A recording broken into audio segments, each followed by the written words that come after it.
लगता है, स्मॉग का तड़का लगता है, फ़ज़ाई आलूदगी का तड़का लगता है, तो मज़ीद उन बीमारियों को कहते हैं ना हवा मिलती है, तो ये वो सूरत हाल हो जाती है। और ख़ास तौर पर जो सांस की बीमारियां हैं ना वो बढ़ना शुरू हो जाती हैं, रेस्पिरेटरी प्रॉब्लम जो है हमारी वो बढ़ जाती हैं। तो हिकमत में सांस के मसाइल का इलाज क्या है, किस तरह किया जा सकता है, किसी को दायमी मसला है सांस का तो उसके लिए क्या किया जा सकता है। बहुत से लोग कहते हैं कि हमें ऐसा कोई मसला नहीं है, लेकिन सिर्फ हम चलते हैं या कोई काम करते हैं ना तो हमारा सांस फूलना शुरू हो जाता है, उसके लिए हमें क्या करना चाहिए। टेस्ट कराते हैं तो बिल्कुल सब कुछ सही आता है, दिल की धड़कन भी सही आती है, लेकिन काम करते हुए ना जो सांस है वो उखड़ना शुरू हो जाता है। इसके लिए क्या करना चाहिए, क्या रेमेडीज़ हैं हमारे पास। तो इस पर बात करने के लिए हमारे साथ प्रोफेसर इसहाक सुल्तान हकीम साहब स्टूडियोज़ में मौजूद हैं, उनकी तरफ चलते हैं। हकीम साहब आपको वेलकम कहते हैं जागो लाहौर में, कैसे हैं, ठीक ठाक हैं? अल्हम्दुलिल्लाह, थैंक यू वेरी मच। हकीम साहब सांस के मसाइल जो है ना उसके हवाले से बात करनी है। एक तो बहुत से लोग इसका शिकार होते हैं कि सांस का मसला है, दायमी सांस का मसला है, फिर ऊपर से जो फ़ज़ाई आलूदगी आ जाती है और एयर क्वालिटी इंडेक्स आपको पता है कितना ज़्यादा है, हमारी फ़ज़ा कितनी मुज़र होती जा रही है, इसकी वजह से वो इंटेंसिटी ज़्यादा हो जाती है। और फिर जो हेल्दी होते हैं वो भी हाई रिस्क पर होते हैं कि उनको भी सांस का प्रॉब्लम हो सकता है। तो हिकमत में है सांस के अगर मसाइल हो जाते हैं तो उसका इलाज। Thank you very much. तिब के अंदर सांस के मसाइल के ऊपर बहुत ही कमाल के इलाज मौजूद होते हैं। यहाँ पर हमारे तरीके इलाज में ये है कि हम मर्ज़ को दबाते नहीं हैं, हम मर्ज़ की वजह को ठीक करते हैं और जिससे मर्ज़ मुस्तकिल तौर पे ठीक हो जाता है। ये नहीं है कि मरीज़ ने चंद दिन दवाई खाई, इसको आराम हुआ, दवाई छोड़ी, दोबारा फिर मर्ज़ होना शुरू हो गया, ऐसा नहीं होता। हमारे यहाँ बेसिकली सांस की बीमारियों को 3 कैटेगरीज में किया जाता है। क्या ये सांस की बीमारी रतूबात की ज़्यादती से होती है? अब उसके अलामात क्या होंगे हमारे पास? मरीज़ को जब खांसेगा इतनी उसको खांसी आएगी कि एट द एंड वो कह कर देगा, ये रतूबात की ज़्यादती से होगा। और इसके लिए हमारे यहाँ जो बहुत ही बेहतरीन इलाज हम पेशेंट को बताते हैं, चंद दिन अगर वो दवाई लेता है तो उसके ना सिर्फ सांस का ये प्रॉब्लम ठीक होता है बल्कि वो मुस्तकिल तौर पर ठीक भी हो जाता है। उसके लिए हम उसको क्या कहते हैं कि आपने सिर्फ घर के अंदर बहुत सारी चीज़ें मौजूद होती हैं इनके, ठीक है, वो लोग जिनको खांसे खांसे कह हो जाती है और उसके बाद उनको सांस कुछ बेहतर हो जाता है, तो उनके लिए हम कहते हैं आपने तुख्म प्याज लेना है, दूसरे नंबर पर आपने काकड़ा सिंगी लेनी है और तीसरे नंबर पर आपने दारचीनी लेनी है। सही है। ये 3 चीज़ें बराबर वज़न में लेके इनको ग्राइंड कर लें और चाय वाली आधी चम्मच सुबह दोपहर रात खाना खाने के बाद अगर इसको पानी से नीम गर्म पानी से लिया जाए तो सांस की ये प्रॉब्लम जिसमें मरीज़ जो है वो खांसे खांसे कह कर देता है वो बिल्कुल ठीक हो जाता है। सेकंड, हमारे पास वो मरीज़ आते हैं जो कहते हैं हमें खांसी बहुत ज़्यादा आती है मगर खारिज कुछ नहीं होता, इवन कि उसके बाद उनको सांस ख़राब होना शुरू हो जाता है। दरअसल वो खुश्की की ज़्यादती से होता है, उसमें COPD प्रॉब्लम्स आती है, खुश्की की वजह से उनकी सांस की नालियाँ तंग हो रही होती हैं, ऑक्सीजन प्रॉपर तौर अब्जॉर्ब नहीं हो रही थी। तो ऐसे लोगों को हम ऐसी अद्वियात देते हैं जो नेचुरली तौर पर उनमें जो हरारत पैदा करके उनकी सांस की नालियों को फैला देती है, जिससे ऑक्सीजन एब्जॉर्प्शन ज़्यादा हो जाती है और सांस की नालियों के अंदर यानी ब्रोंकाइटिस के अंदर जो स्पाज़म आता है वो 100% क्लियर हो जाते हैं और चंद दिन के अंदर वो भी ठीक हो जाते हैं। और उसके लिए हमारे पास सादा सा नुस्खा है, काली मिर्च आमदुल किचन में मौजूद होती है, ये लेना है। सेकंड नंबर पे नौशादर लेना है और थर्ड नंबर पर सौंठ लेनी है जिससे हम खुश्क जिंजर कहते हैं। अब इसकी रेशो ये करनी है कि काली मिर्च अगर 10 ग्राम ली गई है तो नौशादर 20 ग्राम लेना है और सौंठ जो है वो 50 ग्राम लेना है और इस रेशो से उनको मिक्स करें और चाय वाली आधी चम्मच सुबह दोपहर शाम में इस्तेमाल की जाए तो इससे जो खुश्क खांसी है, जो मरीज़ खांसे खांसे बुरा हाल हो जाता है और एंड पे थोड़ी सी काले रंग की बलगम की गिल्टी सी निकलती है, ऐसे थूकता है तो उसके सांस कुछ बहाल हो जाता है। तो ये नुस्खा इस्तेमाल करने से उनका ये प्रॉब्लम जो सांस की नालियों में स्पाज़म आया था वो बिल्कुल ठीक हो जाता है। ठीक है। और थर्ड पे हमारे पास पेशेंट वो आते हैं जो कहते हैं जी हमें पीले रंग की बलगम आती है, जब खांसते हैं पीले रंग की अजीब सी स्मेल लिए हुई बलगम होती है और उसकी वजह से हमारा सांस खराब होता है। क्योंकि सांस खराब होने का मकसद ये होता है कि आपको ऑक्सीजन एब्जॉर्ब नहीं फेफड़े कर रहे, कभी फेफड़ों की नालियों में जैसे मैंने बताया रतूबात की ज़्यादती, कभी मैंने बताया कि सांस की नालियों के अंदर कॉन्ट्रैक्शन होगी, स्पाज़म आ गया, और कभी हमने देखा कि बलगम जब सांस की नाली में रुक गई तो उसकी वजह से भी ऐसे मरीज़ को सांस खराब होता है। तो उसके लिए हमारे पास सिंगल एक रेमेडी है, हर घर में मौजूद होती है। हम उसके लिए कहते हैं मरीज़ को ये मग्गा ले लें, ये बिल मग्गा जो है इसे लॉन्ग पेपर भी कहते हैं। अच्छा। और इसकी शक्ल बिल्कुल ऐसे होती है जैसे शहतूत खुश्क किया गया है, ये बिल्कुल ऐसे है। इसको पाउडर कर लें और इसमें ये है कि चाय वाली तकरीबन आधी चम्मच सुबह दोपहर शाम लिया जाए तो वो सांस की खराबी, वो खांसी जिसमें पीले रंग की गाढ़ी बलगम खारिज हो रही है वो ठीक हो जाती है। और लास्ट में मैं बताऊंगा, हमारे पास वो पेशेंट भी आते हैं कहते हैं हमें बार बार गले में खराश होती है और उससे हमें खांसी आना शुरू हो जाती है और फिर खांसी मुसलसल रहती है, थोड़ी आराम आता है, फिर गले में खराश होती है और फिर खांसी आना शुरू है। तो इसके लिए हम क्या करते हैं कि ऐसी एक मैं टैबलेट बना देता हूँ उनको। अच्छा। बता नुस्खा वो सिर्फ चूस लें बस, ठीक है, दिन में 4 दफ़ा चूसे तो गले की खराश भी ठीक हो जाएगी। और ऐसे लोगों को खांस खांस के उनकी आवाज़ बैठ जाती है, वो बोलना भी चाहते हैं तो बड़ी ज़ोर लगा के बोलते हैं। तो बड़ा सादा सा मज़ेदार सा नुस्खा है उसके लिए। एक तो ये बादाम की गिरियाँ लेनी, अच्छे वाले बादाम, मीठे बादाम की गिरियाँ ले लें। दूसरे नंबर पर आपने उनके अंदर ये मग्गा गोंद कीकर लेना है, कीकर की गोंद होती है। और तीसरे नंबर हमारे पास 7 मुलट्ठी है यानी ग्लिसराइड का एक्सट्रैक्ट लिया जाता है। 3 चीज़ें बराबर लेके इनको पाउडर करें और थोड़ा सा पानी डाल के इनकी गोलियां बनानी है जैसे बेर होता है इतना बड़ा साइज की। दिन में 4 दफ़ा 5 दफ़ा जब भी उनका गला ख़राब हो गोली मुंह में रखें और उसको चूसते चले जाएं।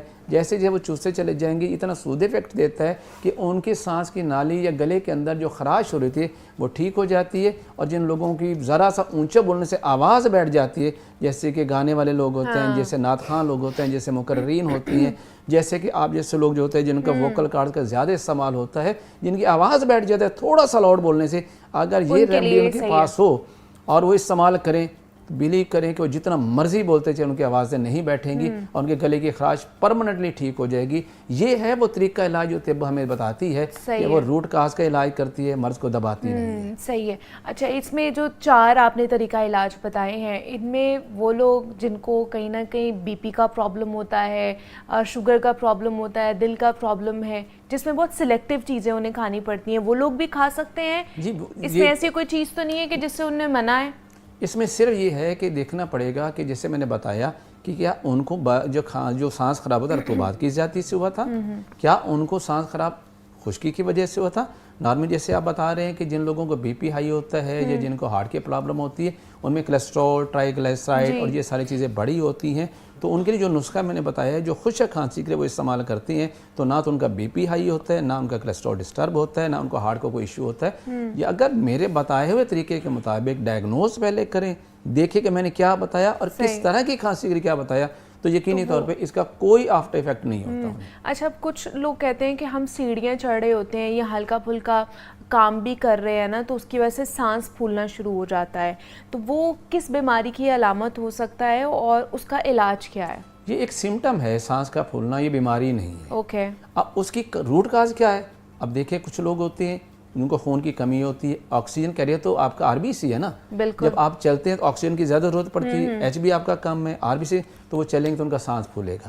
सेकेंडली वो लोग होंगे जिनका कोलेस्ट्रॉल बहुत बड़ा है, खून बहुत गाढ़ा हो चुका है, जो हार्ट पेशेंट है, जिनको एंजाइना की प्रॉब्लम है, वो सीढ़ियाँ चढ़ेंगे तो उनका सांस भी फूलेगा। और तीसरे वो लोग होते हैं जिनको फेफड़ों की बीमारी होती है, COPD यानी क्रॉनिक ऑब्स्ट्रक्टिव पल्मोनरी डिजीज, जिसको मैंने बताया खुश्क खांसी, जिसमें सांस की नालियां ब्रोंकाइज में स्पॉजम आ गया, इनकबाज आ गया, स्केड आ गया, ऐसे में ऑक्सीजन बराबर नहीं अब्जॉर्ब हो रही, तो ये लोग भी जब सीढ़ियाँ चढ़ते हैं तो उनका सांस फूलता है।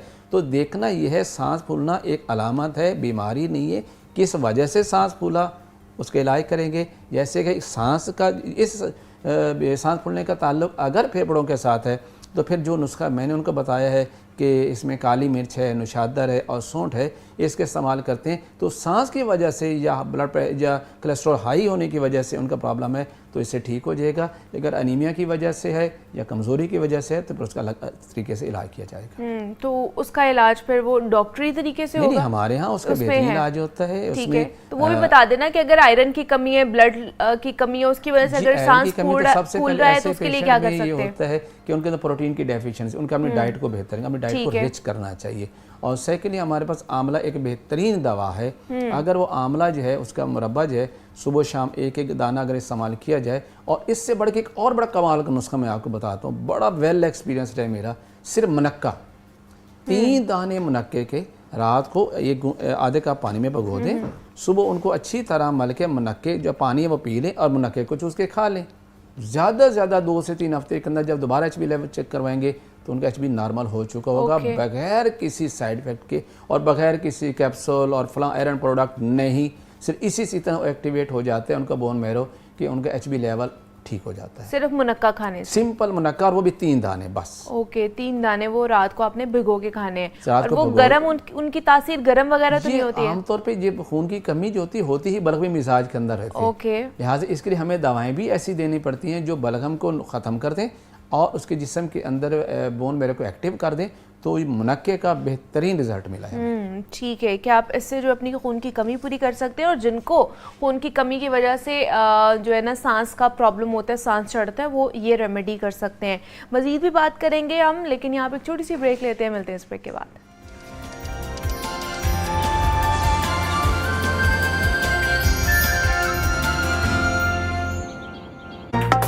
जब पता नहीं होगा, कम उम्र है, लाइसेंस नहीं है, ID कार्ड नहीं है, पेरेंट्स को चाहिए इन बच्चों पे नज़र रखा करें, घर से निकलते हुए समझाएं उनको। ऐसा भी है, इनके बंदे आते हैं कहते हैं जी वो तुम्हारा रेट है, वो ये हम साहब के साथ होते हैं तो कुछ लगा दो।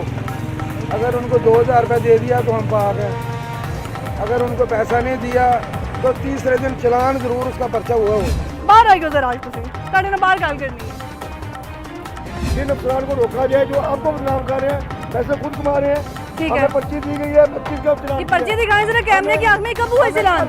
कल चलान किया है, अच्छा। और डेट डाली है 24 की, 25 को हमारा चलान होता है। देखिए लाहौर नामा हर जुमे से इत्तवार रात 11:05 पर सिर्फ लाहौर न्यूज पर।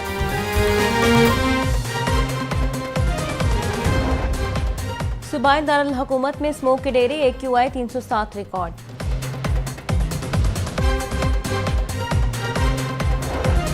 और लाहौर पुलिस का पतंगबाजी और धाती डोर के खिलाफ बैकग्राउंड 27 अफराद गिरफ्तार।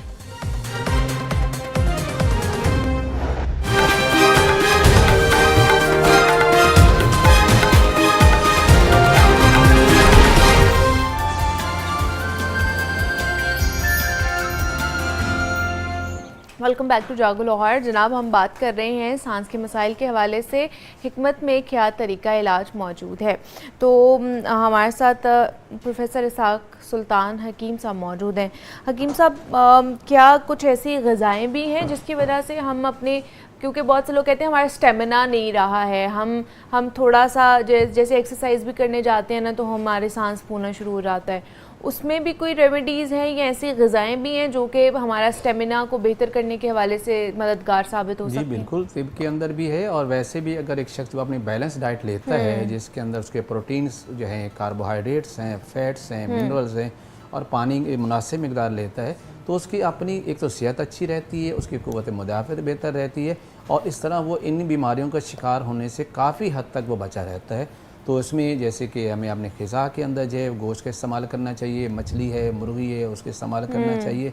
नट्स वगैरह जैसे आ रहे हैं हमारे यहाँ, जैसे ड्राई फ्रूट्स आते हैं, जैसे अखरोट, बादाम, काजू, पिस्ता है और किशमिश वगैरह है। अब मौसम भी उसका ये चल रहा है, उसके इस्तेमाल करना चाहिए।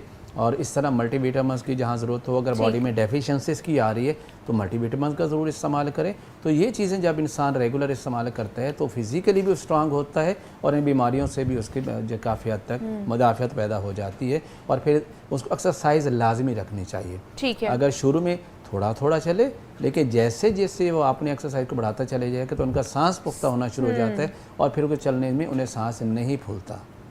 ठीक है। अच्छा, दूसरा फ़ज़ाई आलूदगी जो है, स्मॉग जो है वो बहुत ज़्यादा होती जा रही है, इसकी वजह से बहुत सारे प्रॉब्लम जो है वो बढ़ रहे हैं, सांस के मसले हो रहे हैं ज़्यादा, उसके लिए क्या करना चाहिए, क्या नुस्खा हो सकता है उसके लिए?